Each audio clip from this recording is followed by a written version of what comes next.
नमस्कार जय जगन्नाथ।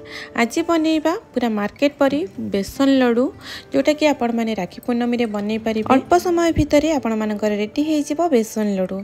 थरे ये रेसिपी को पूरा संपूर्ण देखि नियंतु। आपण मानकर बहुत कम घियो रे भी आपण माने बनै पारिबे बेसन लड्डू। तो प्रथमे मु एठी बेसन नै आइछि 300 ग्राम रो, चीनी नै आइछि 200 ग्राम रो, ता सहित अछि धळा खसा, काजू गुजराती घिया नै आइछि 100 ग्राम रो। आपण माने चाहिए काजू और धळा खसा को स्किप करि पारिबे।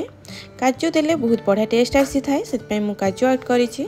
ता प्रथमे एठी चीनी काजू और गुजराती को भला भाबरे ग्राइंड करि नबा। एठी देखि नियंतु मु भला भाबरे ग्राइंड करि नेछि। तापरे एठी हमें बेसन को भाजी नबा। बेसन भाजीबा द्वारा आपण मानकर कम घियो लागिबो, कहिना बेसन को भला भाबरे भाजी नबा। तापरे बेसन को एठी भला भाबरे भाजी नेले बेसन कंचा वासना भी चली जिवो। तो बेसन को भला भाबरे भाजी नेबे 7 ରୁ 8 मिनिट पई।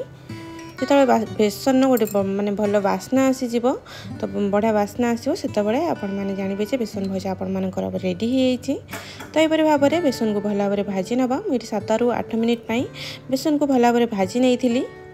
तो थरे हीपरी भाव में बनईकी देखु बेसन लड्डू। आपण मानकर कम घी सहित पूरा परफेक्ट भाव में बनब बेसन लड्डू। आपण मैंने कौन भी ओकेजन में बनई पारे और बहुत ही टेस्टी लगी था बेसन लड्डूटी। तो प्रथमे ये मु बेसन को भल भाव भाजी नेली। ये भजा आमर रेडी हो बेसन तापर ये घी दबा 3 चामच। प्रथमे मुझे अल्प अल्प करके घी दबा, एकाथरे सब घी पकेबेनी। तो ये मु अल्प अल्प घी करके बेसन को भल भाव भाजी नेबी। प्रथमे ये 3 चामच घी देली, तो भल भाव ये भाजी नेबी 2 मिनिट पाई। मोर ये बेसन लड्डूटी समस्त को पसंद आसीथिला आ प्रथम थर रे ही परफेक्ट बनी जाता। आपण मैंने थरे रेसिपी को फॉलो करंतु। आपण मानकर भी प्रथम थर रे ही परफेक्ट बनिबो ये बेसन लड्डूटी। आपण मानकर 15 ରୁ 20 मिनिट भितर बनिकी रेडी हो जिवो ए मिठा सहज मिठा। आपण माने निहाती बनांतु। तापरे आउ 3 चामच देबी घी देकी भला भाबरे हमें भाजीबा बेसन को।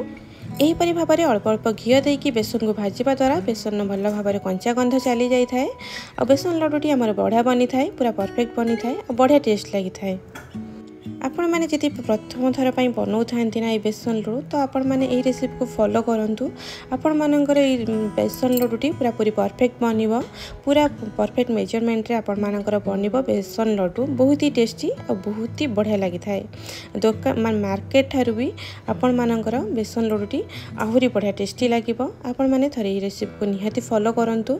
बेसन को एपरी भाव में घी पकईकी अल्प अल्प पकईकी भाजी नबा। तो पुणी मुझे घी देइथिली 3 चामच पुणी थरे देदेवी 3 चामच। 9 चामच देला परे मु आउरी एक्स्ट्रा देइछि 3 चामच। मु एठी नेइथिली 100 ग्राम रो घी। 100 ग्राम रो घी दे सरला परे मु एक्स्ट्रा पुणी 3 चामच घी नेइछि बेसन को भल भाव में भाजीबा पाई।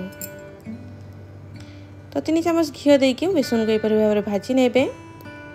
एठी बेसन ने पकई दबा आउ 2 चामच घी पकई सारी गोले सारा पुणी आ गोटे चामच घी देइछि। देखि नतु बेसन को ए स्टेज पर्यंत आपण मानू घी दबार अच्छी आ भल भाव में गोलेकी भाजी नबार अच्छी। जिते बेसन को यहीपरि भाव में गोले नेबे, बेसन जिते घी ऊपर को उठा स्टार्ट हो ताहले जानबे आपण मानकर बेसन भजा आपण मानकर पूरा पूरी रेडी हो गलानी।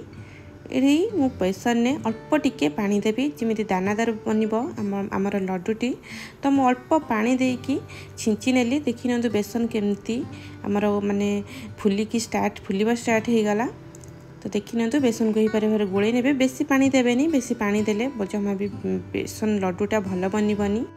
एठी देखि नतु सांग माने हमर बेसनटी केमती पूरा दानादार बनी जाइछि, बढ़िया भाव में आमर एठी भाजी हो जाइछि। एठी हमें मिसई दबा चीनी गुंड।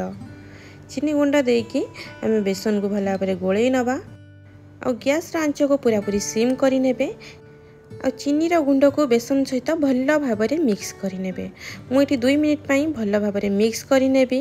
टोटाल भी गैस आंच को बेसी बढ़ेबेनी। एपरि भाव में सिम करके भल भाव में गोले चलिए जमी चीनी गुंड बेसन सहित भल भाव में मिक्स हो और टिके जमी बांधिला भलिया अठालिया अंश आसीजिवो। ये भल भाव में मिक्स कला परे आउ अल्प चीनी गुंड रही जाता जोटा ग्राइंडर रे ताकू भी हमें पकई दबा। ये देखि नतु भल भाव में ये गोले नहीं। ये अठालिया अंश भी आसीगलानी। ये देखि नतु बेसन कलर केते सुंदर आसी। बेसन आमर पूरा पूरी रेडी हो। तापर मुझे ऐड करदेवी धला खसा दबा द्वारा बढ़िया टेस्ट आसवा सहित बहुत बढ़िया सुंदर देखा जाए से मुझे धला खसा ऐड करी। आपण मैंने चाहिए स्किप करें। धला खसा देकी मु भल भाव में गोल नेबी। ये गैस आंच को आम बंद कर नबा आ भल भाव में गोल चलवा। आपण मैंने गैस को बंद कर सारा पर सडनली आपण मैंने जोटा खड़िका मारिबाटा बंद करदेवेनि ना लास्ट कढ़ईटा गरम थी ना आपण मानकर लगिज बेसनटा से गोटे मिनिट भल भाव में गोल नेली। ये गोटे प्लेट को काढ़ी नेबी। तापर ये आम गोटी गोटी करके लड्डू बांधि नवा। देखी नियंतु आमर लड्डू केते सुंदर भाव में बनी। तो देखी नियंतु ये मोर फाइनाली लड्डू ये बनवा सरी जाइए। आपण मानक मोर ये रेसिपी केमिति लागिला वीडियोटी भल लगी लाइक करेंगे, चैनल को सब्सक्राइब करेंगे। रही जय जगन्नाथ। पुणी देखा नेक्स्ट वीडियो रे।